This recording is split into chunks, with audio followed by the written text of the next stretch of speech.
everyone. I'm Denise Garth, Chief Strategy Officer at Majesco, and you're listening to the Future of Insurance Industry Leaders podcast series.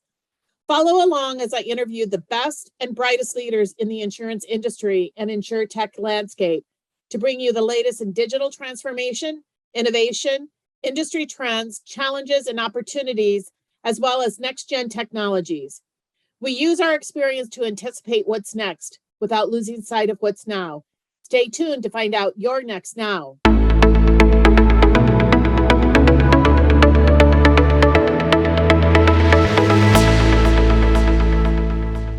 Welcome, everybody, to today's podcast for the Future of Insurance series. I am thrilled today to have Stephanie Whalen, the president of Union Labor Life Insurance Company, joining me today. Welcome, Stephanie. Thank you so much. It's a pleasure to be here.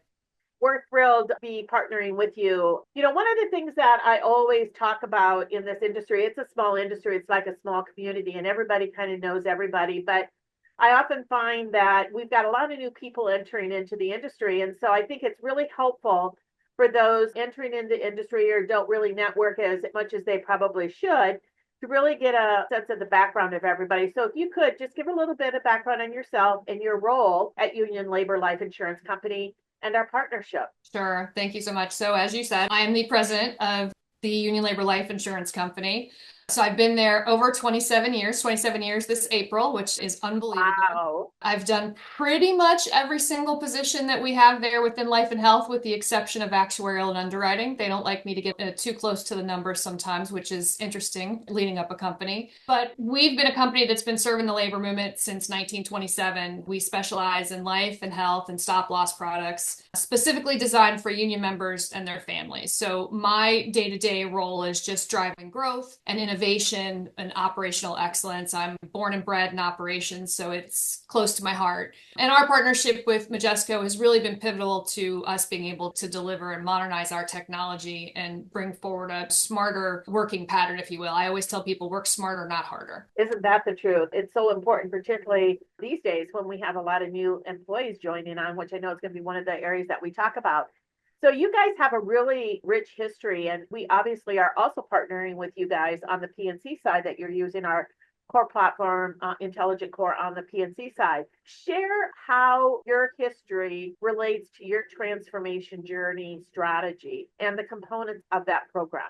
So Ullico's history is deeply rooted in the labor movement. As I shared, we're almost 100 years old. We've been protecting working families and their financial security for 98 years. May 1st was our 98th anniversary. I think we look pretty good for 98. And that legacy drives our transformation strategy. And, our goal here was to modernize and become more efficient, right? So we focus on 4 pillars: upgrading our core systems, improving our customer experience, creating operational efficiencies, and then empowering our people, because every part of this journey is about our people and the union workers that they serve.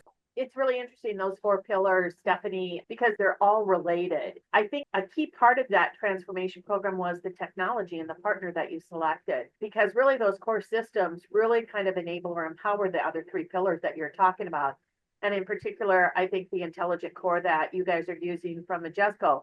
What are the key things you looked at from a technology perspective and then also from a partner perspective that were really crucial to be able to really enable those other 3 pillars that really drive the business and really give your customers those products and the experiences that they expect? Yeah, it's a great question. So from the onset, we were looking for someone that was more than just a vendor. We really wanted a partner who could help us rethink how we deliver value to our clients. We've been on an old homegrown system for almost 40 years, so that this was a big shift. So we needed somebody who truly understood the business and how we want to deliver value from a technology perspective, from flexibility, scalability, intelligent automation.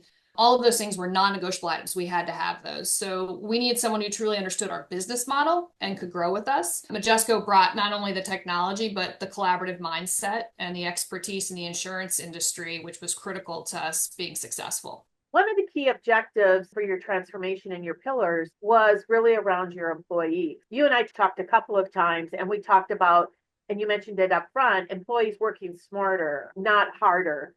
It's really about working smarter and then handling those interactions with customers or handling the processing the operational excellence that you talked about with more consistency and quality. And this becomes really important as our industry is projected to retire 40 to 50% of our employees by 2030. And that really will bring on a really operational challenge for every insurance company. So talk about how intelligent core and GenAI are really going to be important and transformational and what you expect and how your employees are going to be able to really operate differently going forward. So you hit on it. So we're like so many other companies, right? We're seeing a shift in the workforce demographics within Ullico. We have highly experienced employees preparing for retirement. Our average tenure at one point in time was 25 years. So you think about people retiring, that's a huge gap to fill. So we need to get new hires in and bring them up to speed quickly. And so the intelligent core system augmented by GenAI allows us to capture all of our institutional knowledge, automate our repetitive tasks, and then give people the tools they need to work smarter, not harder.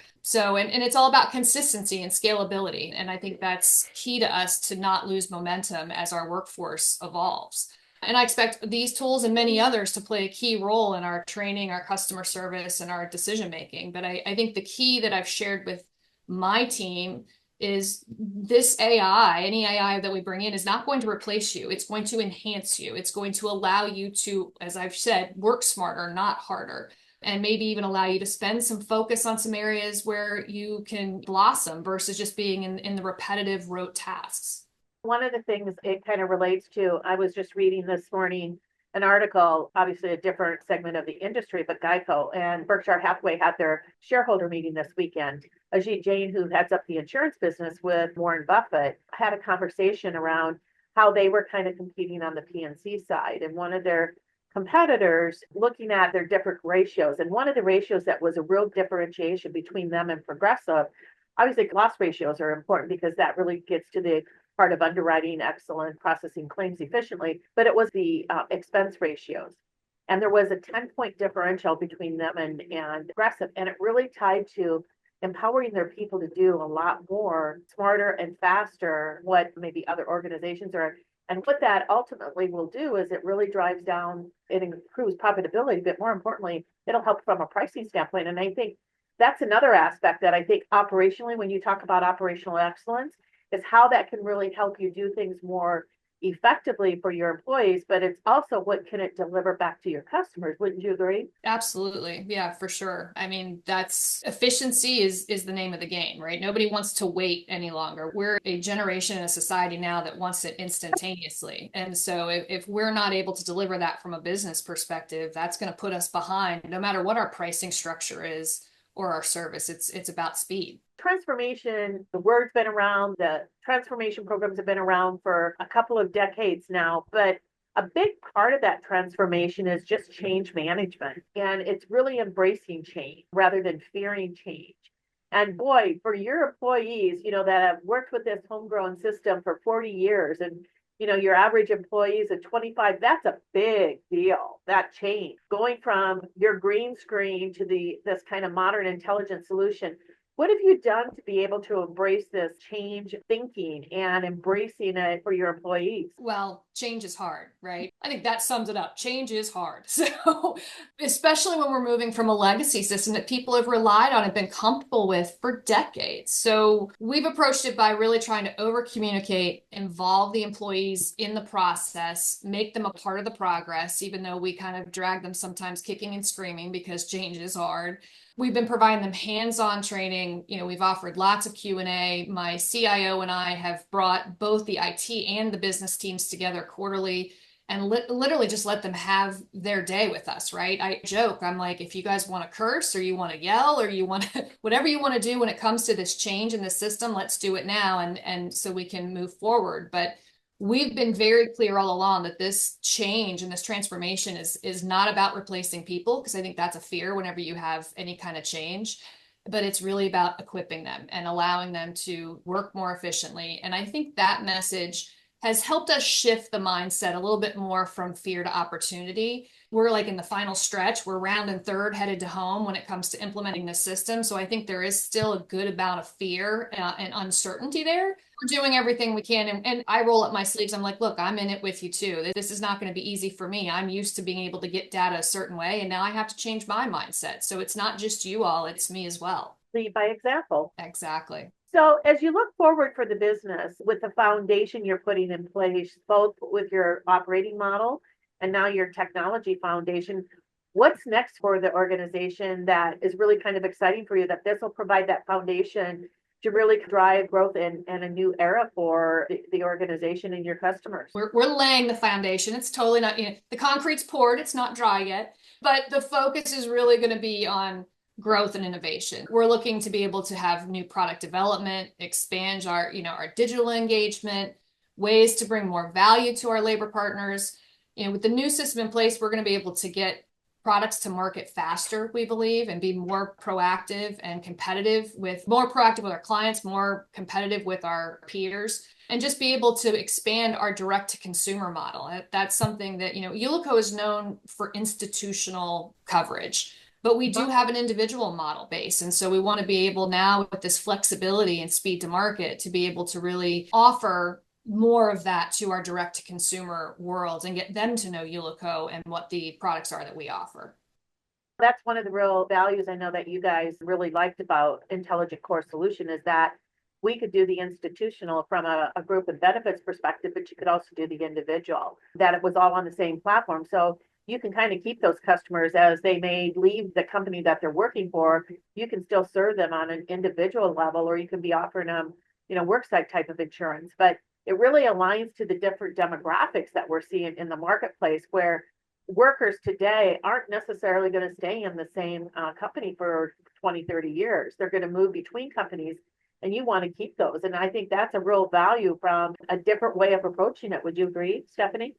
Absolutely. I think we are a little bit unique, though, that with the fact that we serve the labor unions, I find that they're a little bit more tenured. So while they may change employers, they're not going to change who their union is usually. Exactly. So there is that affinity and that pull. But yeah, we do see a lot of that. So we're very excited about the opportunities it's going to open up for us as we go forward. These transformation initiatives take a strong technology and partnership approach. What partner expectations and relationship aspects did you find most important for your organization and being able to achieve what you guys are verge of achieving here? I think the biggest was transparency, collaboration, partnership, and accountability. Yep. Accountability being really the key, right? We both have stuff to learn about each other, whether it be how we do business or how you do business. And so we wanted a partner that could challenge us and not just check the boxes, and Majesco delivered that.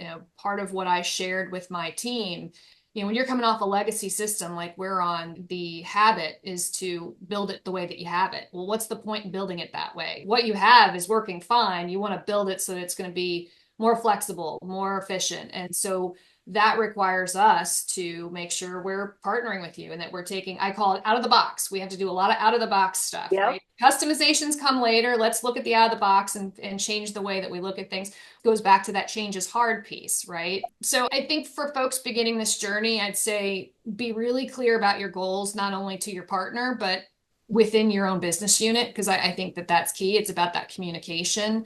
Make sure you find someone who aligns with your culture. I'm a big culture person, so you need to make sure that you all can fit and work together, because it's going to be a long-standing relationship. And make sure you're focused on the long game. I used to be a big long-distance runner, and I would always say to people, it's a marathon, not a sprint. And so transformation is a marathon, not a sprint. You're not going to have it happen overnight. Any others that you would have for recommendations to others that are going to begin their transformation process or technology selection process? Really, it's just about finding a partner that will walk the road with you and that will be there through every piece of it, and know that you're going to have your ups and downs. I think I went into this is my second in 27 years, I'm happy to say, only my second system integration change, if you will. Realize there's going to be bumps along the road. It is the best way. If you think you go into it with rose-colored glasses, you're going to be disappointed, and you don't want that. You want to go in there thinking, look, there's going to be hiccups. There's going to be issues that happen, but we will work through it and find, like I said, find a partner you can work with. And you all have definitely been that for us. I know we've had our ups and downs along the way, but we're excited about what we're building. Well, I think in particularly for the L&H industry, that segment of the industry just has so much legacy. And for a lot of people, both in the IT and the business side, in some cases, none of them have ever experienced a transformation initiative where they're ripping and replacing different technology. It's the first time. And so I think that change aspect that you talk about is so critically important because it's so different and new, and really setting those expectations of what to expect is so important. Right. When you say that, I'm thinking to myself, so we're a 98-year-old company. We didn't have any technology until we had this 40-year-old plus system that we had. So really, we were going from everything being paper, and we went to a system to now we're going to another system, but it's a huge jump in that time frame. So the labor movement likes to measure twice, cut once. And so we don't move quickly into these types of changes, but it's huge for us. And you look at the legacy that we have. I've got an original client from 1927. Insane. And so you think about that, all that legacy, all that history. Obviously, we don't have every single bit of it in our current system, but you need to be able to move that over and be able to track that appropriately because that's very important. It's important to who we are and what we do for the labor movement.